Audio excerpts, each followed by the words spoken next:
Hello everyone, welcome to our video.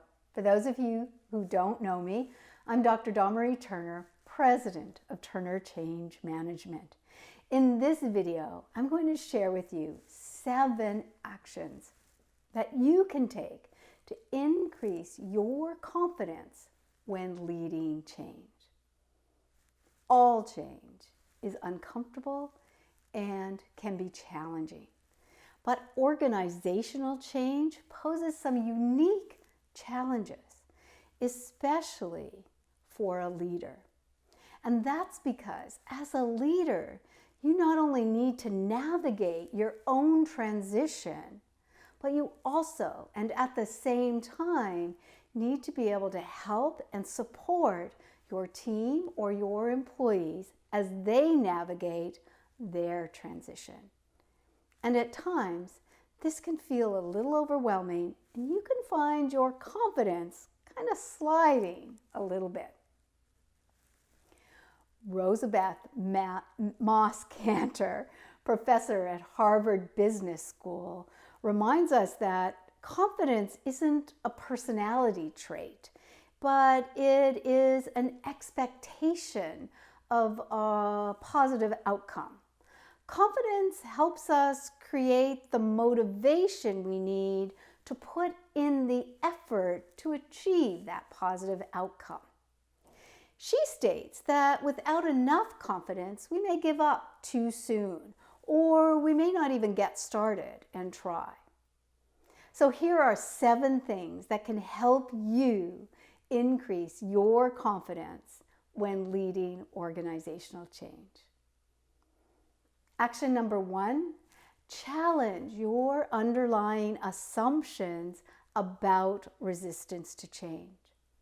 The idea that people resist change has become embedded in many leaders' psyche, when the reality is people don't resist change. We do react to things that are new and different.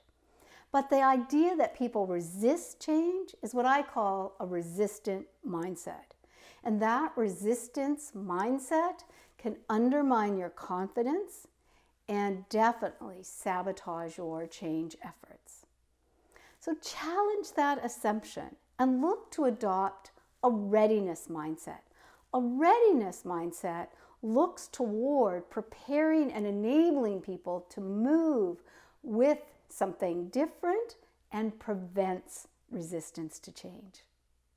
Action number 2, enhance and continuously develop your change leadership skills. The knowledge and skills needed to lead the operation are not enough when it comes to leading change. You need different knowledge and skills, like how to work with the normal human response to change, creating and enabling commitment, helping people navigate through the emotional elements, and building perceived capability are just some of the different skills and knowledge areas needed to lead change and maintain your confidence. Action number 3, actively listen and interact instead of reacting to the event and to the responses that you're receiving from the people affected.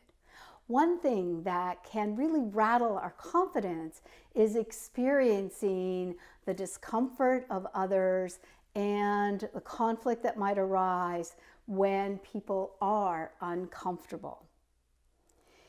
Much of that discomfort is often a result of that resistance mindset. Our mindset shapes our interpretation of the situation and causes us to react in certain ways. Actively listening, when coupled with an understanding of the human response to change, a readiness mindset, allows you to interact consciously with aim to be curious and understand what's happening, and as a result you start to build readiness, prevent the resistance that you're think that you're experiencing, and you build your own confidence and the confidence of your team. Action number 4, engage with people to create a flexible transition plan. Having a plan to guide your change efforts is an essential element. But more important than the plan is the planning process. You don't need, and nor is it always necessary, to have a fully flushed out, complete plan.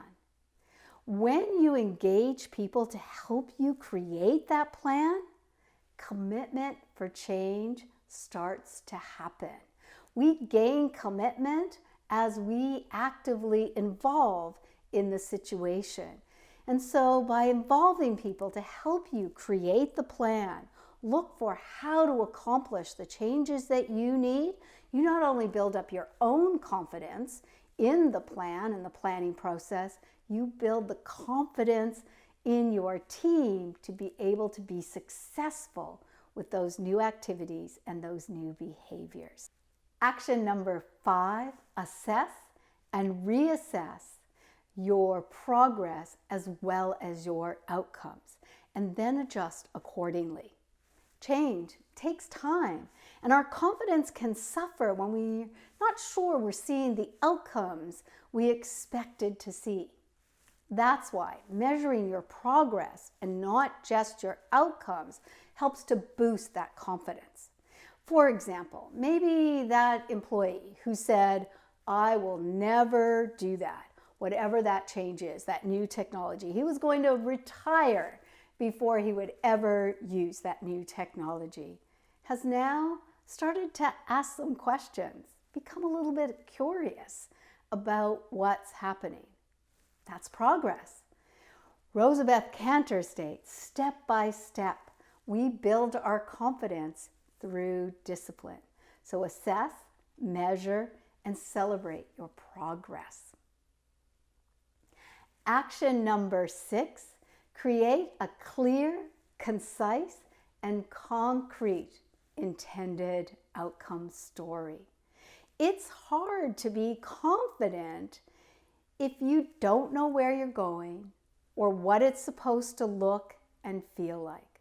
So define a clear picture of where you're going and what it is expected or you want it to look like.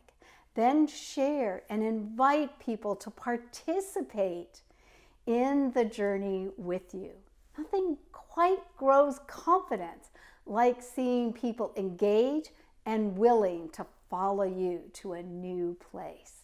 Action number 7, practice active patience. Change is not a linear process. It's more like a dance. We take a few steps forward, we take a few steps back, and then we move. And everyone, you and I and everyone else, for every change event, move at a different pace. Many times as leaders, we want things to move much more quickly than what they're moving. And sometimes things move very quickly initially, and then maybe they stall out, they slow down as people get uncomfortable or recognize the level of effort that's going to take to engage in those new activities and behaviors. And you start to worry that things are stalling out and that maybe you won't be successful. And that can cause your confidence to slide a little. Active patience is having the patience to allow the change and those new behaviors to proceed at their level of readiness, but actively engaging with the people and yourself to encourage and support movement towards the adoption of those new activities. Building your confidence to enable change takes a willingness to learn the elements of healthy organizational change and then to practice them, to integrate them into your daily operation. And as they become and form habits for you, your confidence in your ability to lead change and the confidence of your team to engage and move towards new and different will be increased. All right, that's it for now. I certainly hope you found this video helpful. And if you've got some comments or would like to make some observations, please feel free to fill them out in the comments below. All right, take care. Bye for now.